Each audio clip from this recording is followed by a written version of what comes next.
So it's Friday, the 16th of March, 2018. And gosh, where has this year is just flying by. I mean, I just came back from India. It feels like 2 weeks ago, but it's been almost 2 months now. You know, the chart for Russia or Moscow, at least, has a stellium in Capricorn. And now all of that is being activated with these planets that are moving into Capricorn, especially since Saturn's moved into Capricorn. And I dare say that perhaps when Saturn moves into sidereal Capricorn, that's when we're really going to see a lot of the shifts actually taking place. So right now everything is in tropical Capricorn, so things are still being kind of set up and talked about, and we're not really sure, but there's that impulse underlying there in nature that something is about to give way at some point, and maybe necessarily so. We don't know. I mean, we don't have the benefit of hindsight living in historic times where we can say, oh, yes, and then in this year that happened. So one of the things that we're talking about today is mundane astrology. There's a lot to think about in terms of what does this mean for life in general, not just my individual life, but he talks about world cycles, and he also talks about the collective shadow, and he talks about the need for moral courage with that whole thing. One of the last chapters or last sections of the book deals with this kind of these kind of concepts. And one of the in the chapter on moral courage, they had a quote at the end that I really liked by Jung, and it basically goes like, take your well-disciplined strengths and stretch them between two opposing poles, because inside human beings is where God learns. And I think for me that kind of sums up my take home from the book. Was, yes, there's all, okay, it may be a Eurocentric mundane astrology focus, okay, which some people might have a problem with, okay. It may be only a tropical view of the world, which, okay, fine, whatever. But using this filter or this lens to look at and understand the cycles of life that have happened in, well, a major portion of the world over quite a long period of time is nothing to laugh at by any means.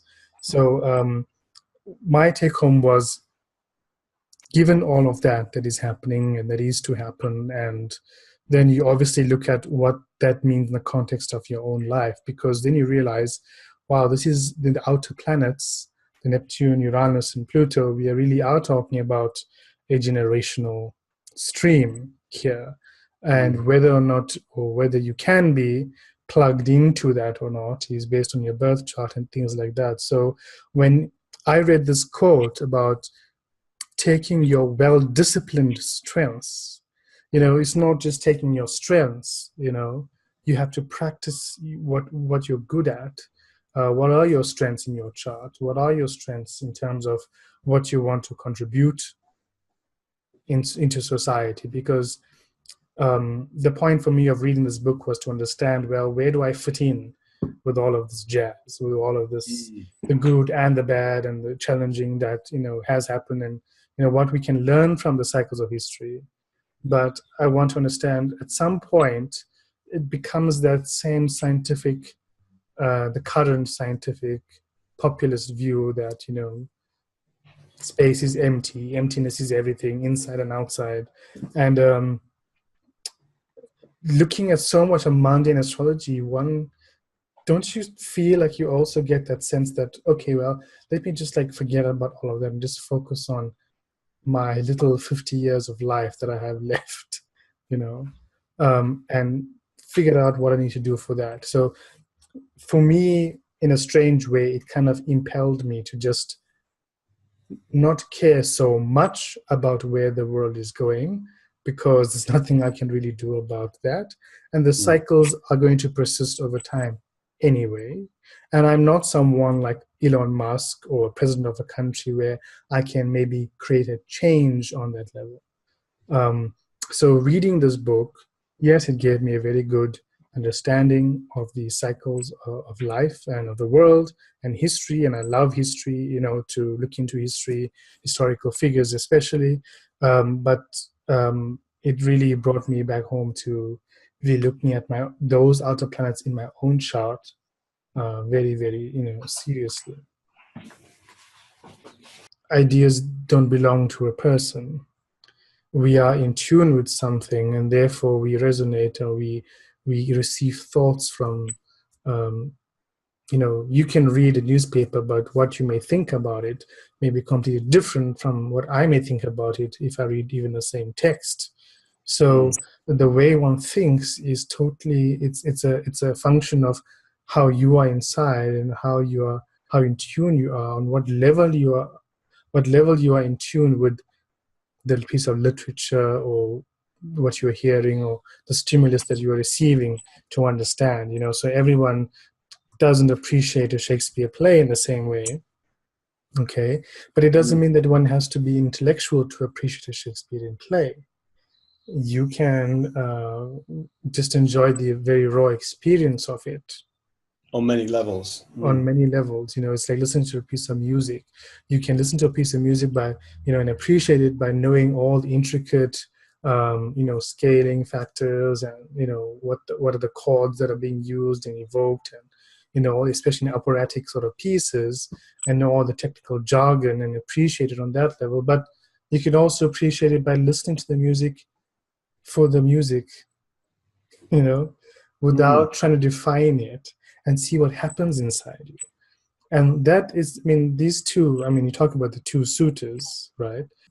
So when I sort of think about this book, think about where we're going with this is, there's always these two approaches to things. And this is a very important point, because we're not living in a Aristotelian world.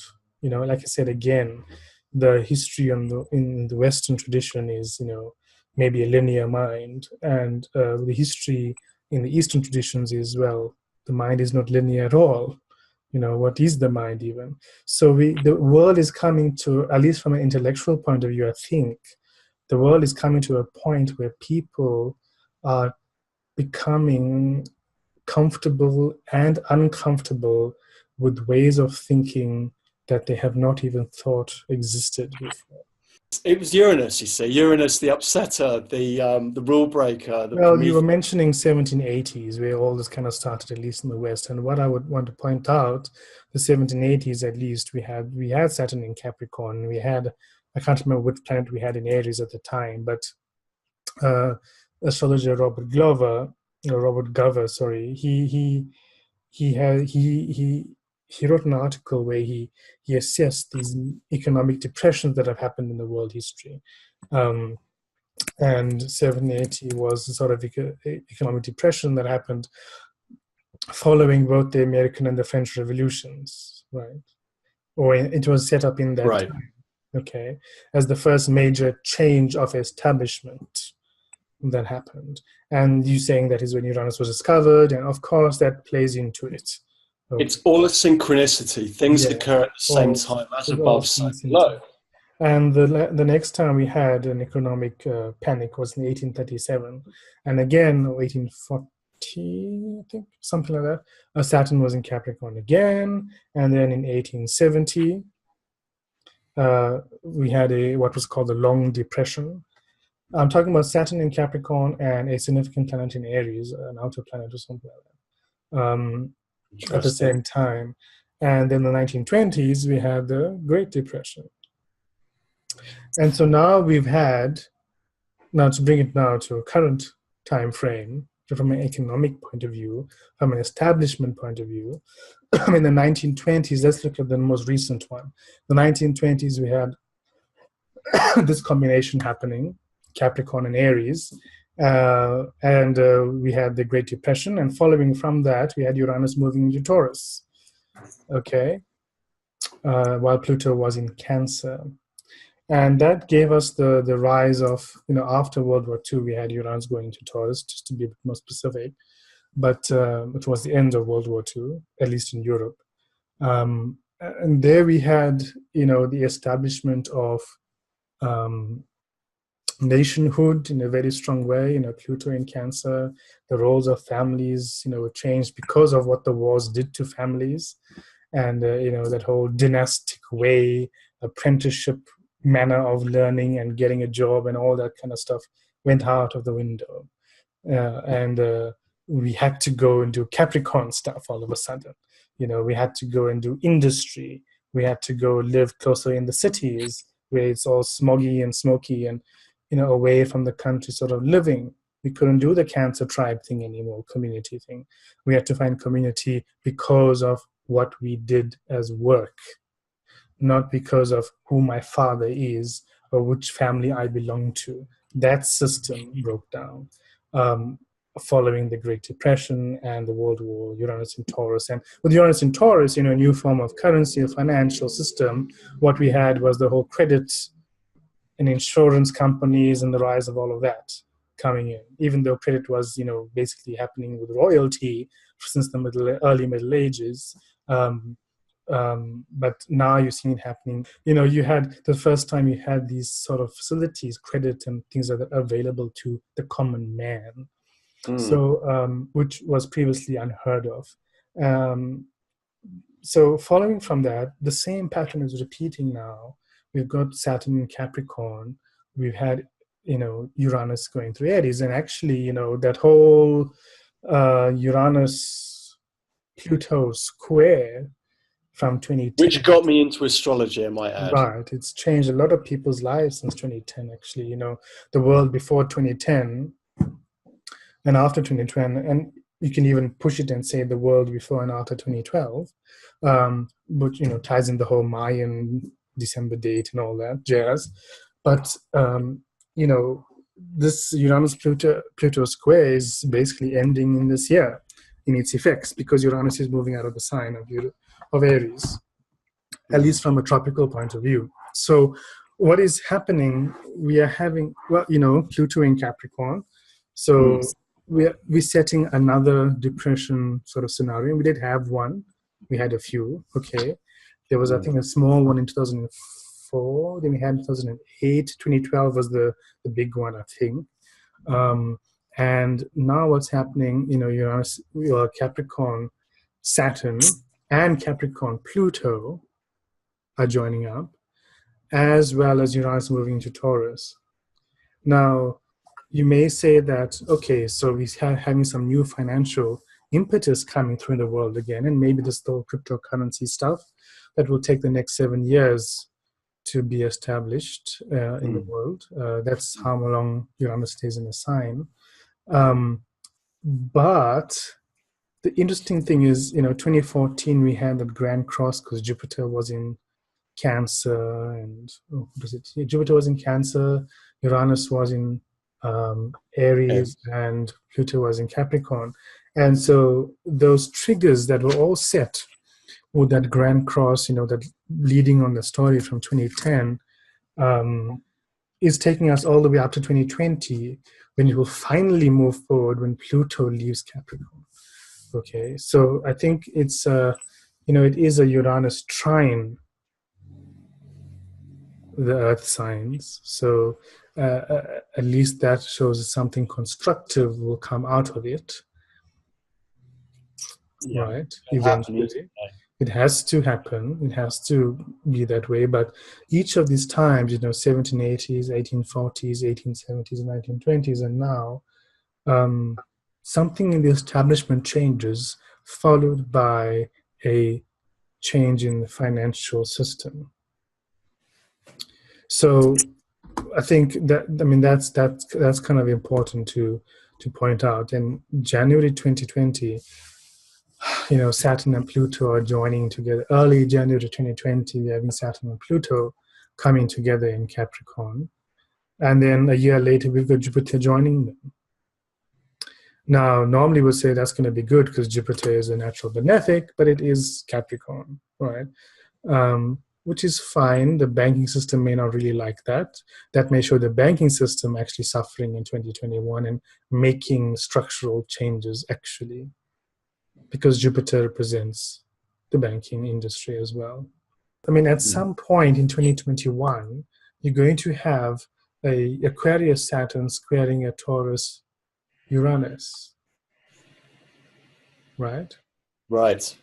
Just going beyond 2020 a little, because everyone's talking about 2020 like it's the end of everything. No, the world carries on, you know. So the story is there's all this Capricorn happening and Taurus trining it with Uranus there. And then the year after that, you've got Jupiter joining the Capricorn team. And then you've got Uranus squaring Saturn a year later. So the young people and the old people are competing. Well, I mean, it's not a joke, because New and old a ways. lot of these countries are having this question about pension funds, aren't they? Yeah, in the USA and in the UK as well. Well, I mean, the age of Aquarius, I mean, whoever said it's going to be hunky-dory are forgetting that it's ruled by Saturn. But anyway. And it's his happy sign. It's his day sign, so you'll get a reasonable... Right. Yeah, Saturn happy, yes. Saturn happy means what, exactly? Hierarchy and structure.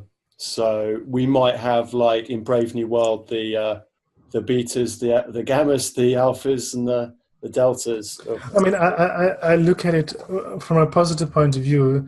The technology is really going to lift up from the mid 2020s. AI, Pluto and Aquarius, dude. Absolutely. I mean, what I'm looking at with Aquarius Saturn squaring Taurus Uranus is, well, the Earth stuff needs to be sorted out. The financial system plus the environmental system needs to change from a government and from a organizational corporate point of view.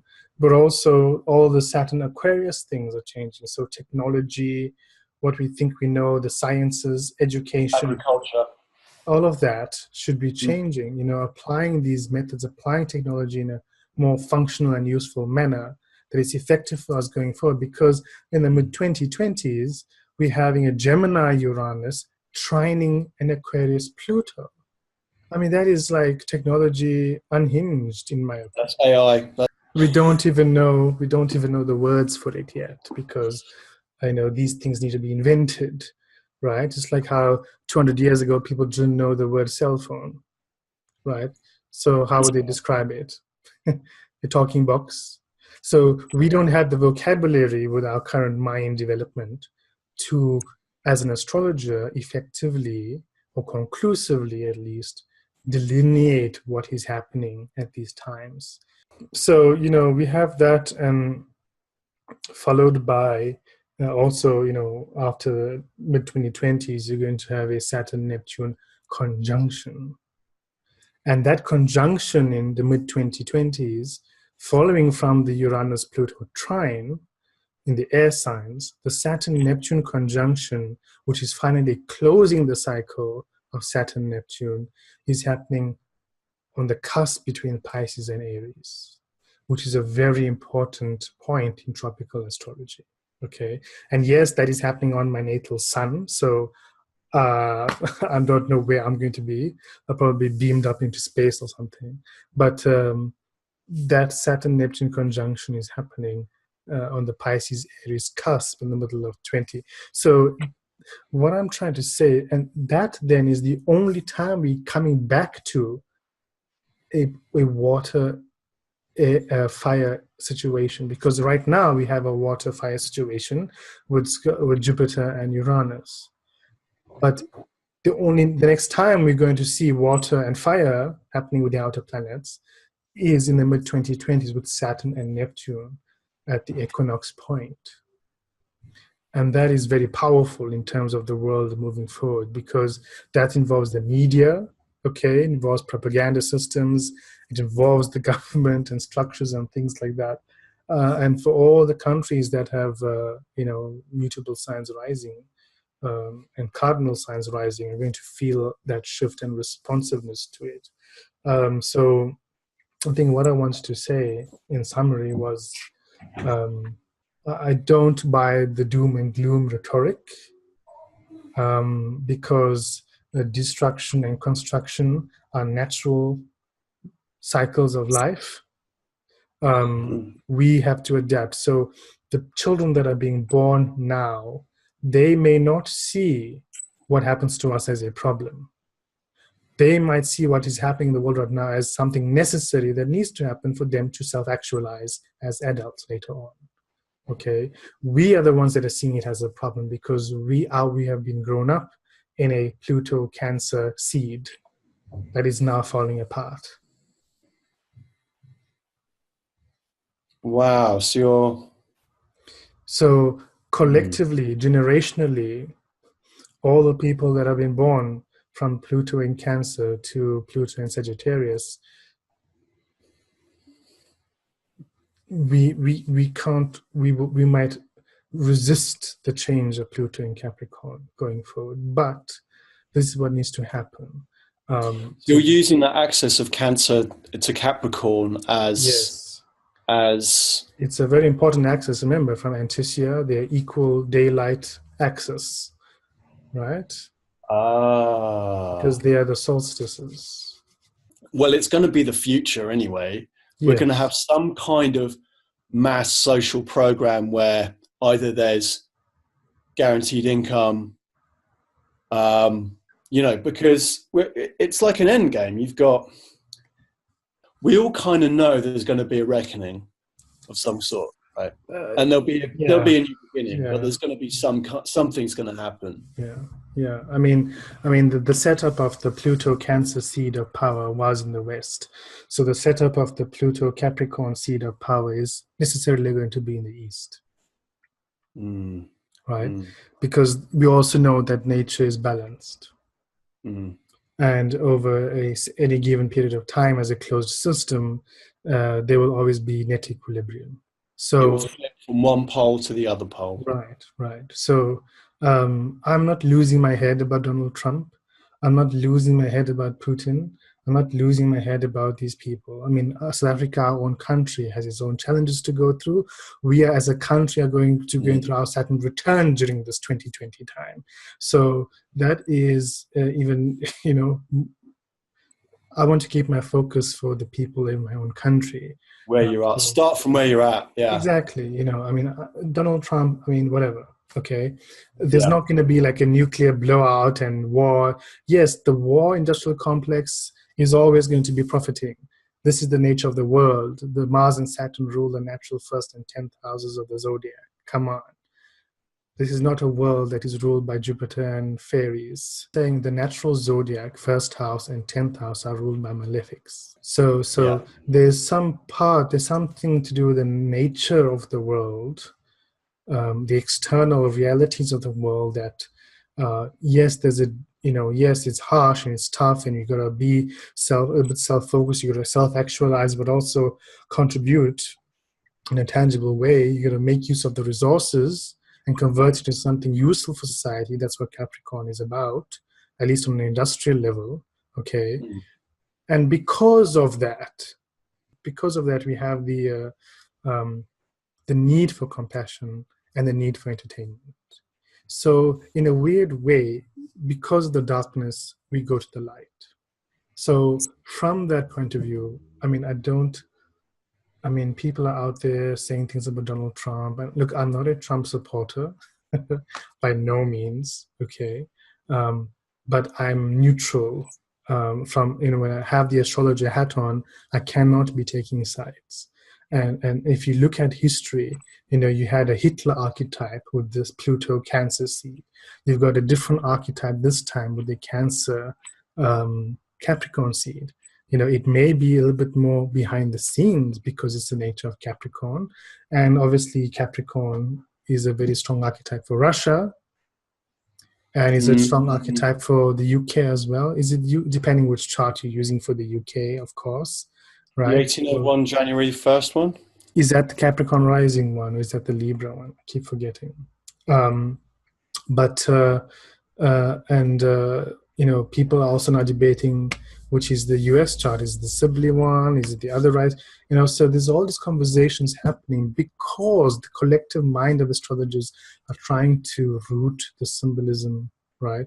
And I think that mundane astrology is so much more than looking at countries' charts. Like, that's not the place to start. That's the place to end, okay? To specify, right? Mm. because then you're looking at individual charts of countries as if they are people. But what we are talking about here, independent of countries, we're talking about archetypes and the flow of them and how it's moving over time.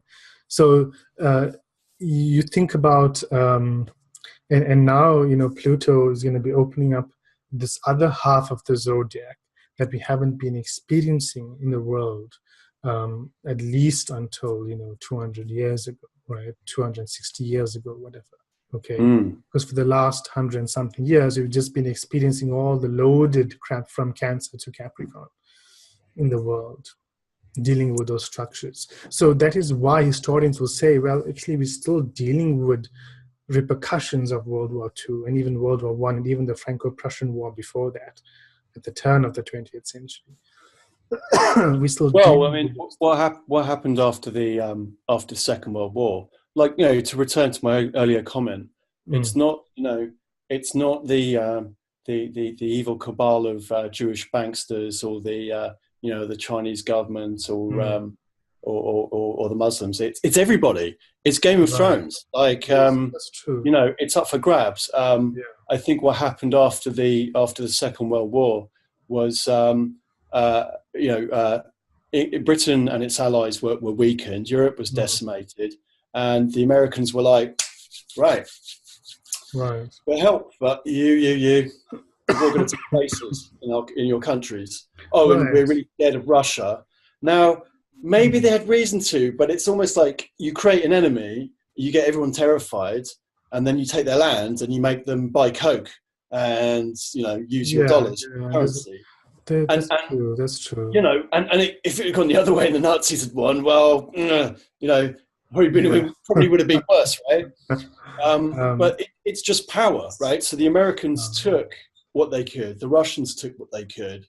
The Americans were about free trade and capitalism, which agrees with most people, because most people want to, I guess, gain things for themselves and their family and have nice things. It's very human. Maybe that's the Pluto and Cancer imperative as well. It's like this intense need to create comfort and an environment and a home. Yeah, and isn't it ironic now that we have this emerging consciousness with the younger generation of I need safe places and Safe I'm space. sensitive and while you're having Pluto Capricorn, you're seeing the mirror effect happening in Cancer where we need the feminine again now. Okay, it's a feminine uprise, so we need that Cancer archetype to help balance, at least to help us deal with what we need to do, actually, so that we may approach Capricorn Pluto and say, right, what do you want us to do? Let's do this thing. Okay, but we should not forget our humanity. That's what you say. The Cancer part is what is really going to, as I was saying, I don't kind of go with the whole doom and gloom approach, because our job as astrologers is not just to say what is happening. That's just a part of it, but to give people guidance for what to do about that and still enjoy life, whether you're talking to your individual clients, okay, that may be tapping into these generational streams or not. But it's also important in terms of people that are going into school, picking subjects to choose for the future, career paths, these kind of things, So what would be useful, you're going to tell them to go work in the banking industry. That's not going to maybe be a sustainable option going forward. Maybe getting them into tech and coding and programming and cybersecurity and all these kind of things that deal with AI. That's where the world is going. Okay, so in terms, that's some good that you can take from it, because then this is where, for future prospects for my children, this is kind of what they need to be kind of doing. Not that we forget about the arts and literature, of course, but just to kind of give some specificity to the types of maybe perhaps technological indications that are there. The other thing I wanted to say was, the last time we had this Pluto seed and we had this global conflict and things like that set up, but this time around doesn't have to be that bad. Doesn't have to be that bad, because the last time, I think why it was especially terrible and genocidal in a sense was, the Cancer is the fall of Mars. Okay, And so it's a different energy. But Capricorn is the exaltation of Mars. So I look at it from perhaps a more positive point of view, where it's maybe not breaking up. It's a more efficient Mars. So it may be a short conflict, or maybe something that can be resolved faster or more conclusively, or maybe it's not something that has to include the whole world, because Cancer Mars is like a collateral damage sort of situation where everyone gets involved, all the tribes and all the families, because of all the Cancer alliances that were set up. That was the problem with World Wars I and World War II. But Capricorn, we have a sense of because of the selfishness of nation states. If you look at an exalted Mars, Saturn, Capricorn point of view, there's no tribe mentality whatsoever. And I would remind people that Saturn was the archetype that ate his children, right? So it is not about creativity. It's not about. I thought you said you weren't going to go all dark on us, Thea. It's not about import and export. Yeah, it's not about what you're giving. It's not about trade anymore. This Saturn, Capricorn, Mars, Capricorn archetype, and Pluto going through all of that is about we are paying for the selfishness of nation states since World War II. And we are trying to change that in a positive way. And I think because it is the exaltation of Mars, that can be a positive point of view from a technology point of view, from an individuals taking power back point of view. There's so many ways to look at that, besides just the industrial military, complex having its highest profits ever. Besides looking at that and new weapons manufacture, not to go too dark, but from a positive point of view, that's how I look at it. We've had Uranus going through Mars' sign the last 7 years, creating all sorts of new technology. We're even going to Mars. We've applied technology, Uranus, to go to Mars itself in the last 7 years. Elon Musk has done those things. So I really feel like initially it may be constricted and limited because that's of our own creation. From an establishment point of view, but it is the sort of gung ho Mars Capricorn energy that is the difference between this Pluto seed in Capricorn and the Pluto seed that happened in Cancer, which I think was a lot more destructive, and even had world leaders dying after the World War. And remember, World War II also left China in a very unstable state because that set up the whole communist. And also in Russia, it set up the whole communist rise. So we have these extreme brutality. That sort of ruthlessness is a Cancer Mars from a traditional point of view depiction. Okay, so it's kind of I think Cancer Mars, Capricorn Mars, a little bit more circumspect and more specific, so drone targeting as opposed to targeting a whole bunch of people and killing them off, using specific warfare like missiles or drones or something like that, where it's coordinated and organized, a lot more so-called, if you want to call war efficient. Okay. And I really do think that while we are looking at the feminine archetype to help us handle what is going on in the lives of people, we also need to understand that the world as a collective needs to come to a positive understanding of Mars energy as well. Because since the last Pluto seed in Cancer, we have only been suppressing Mars as an archetype in the world. It's bad to be angry. It's bad to shout out. It's bad to stand up. And I think that is part of the description that needs to change of how the Mars energy is working for us. So what I'm saying is, from a masculine point of view, I don't mean gender at all. I mean the Capricorn Mars in men and the Capricorn Mars in women and the Capricorn Mars in nation states as an archetype. It's not gender-based at all, what I'm trying to say. Because you also have equally, the oppression of women online. You also have children in school being oppressed with bullies that are 24/7 on their case as well, right? So I feel like while we are doing the feminine embracing, we also need to kind of change our attitudes towards Mars energy as well, because it is a dance between, and in this sense, the feminine and the masculine helping each other to create a new world going forward. And I think that would be the positive thing I would try to say about it, despite the challenges that are on definitely going to be happening along the way, but they're necessary. And this is the two things that I would suggest people to focus on, is getting to a better relationship with Capricorn Mars, okay, as an archetype in your individual life, in your family, in the world, but also embracing more the Cancer again. We need the sense of community. We need the sense of the earth. We need this. We need that to really help us give purpose and meaning to the new structures that are going to come once you have Uranus trining Pluto in the air signs. The equinox chart has a Taurus moon that's trying the Saturn-Mars conjunction, isn't it? Oh, yeah. So it's a much easier situation than, I mean, last year's equinox we had a Saturn moon partile conjunction in Sagittarius. I mean, that was heavy. Okay. But I mean, Saturn moon in the chart for the year is not something to laugh about, for sure. And but I think this year we have the moon in Taurus, trining Saturn, Mars in Capricorn. That's very productive. At least we can say that. Okay, because the moon is also waxing, right?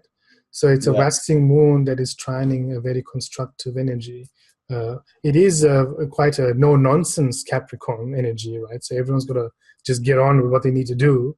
Now's the time to manifest. Now's the time to put in those structures. Now's the time for discipline, right? Which is also a Saturn or Mars trait, depending which astrology you're looking at. But those are the positive points I would take from where we're going, at least. So all the major hitting points are coming in 2020. So 2019, we'll see a lot of triggers, right? And like I said, from a sidereal point of view, and Saturn and Mars meeting sidereal Capricorn, that would coincide with the whole Pluto transition into Aquarius and all of that jazz. So both systems come to the same conclusions anyway. So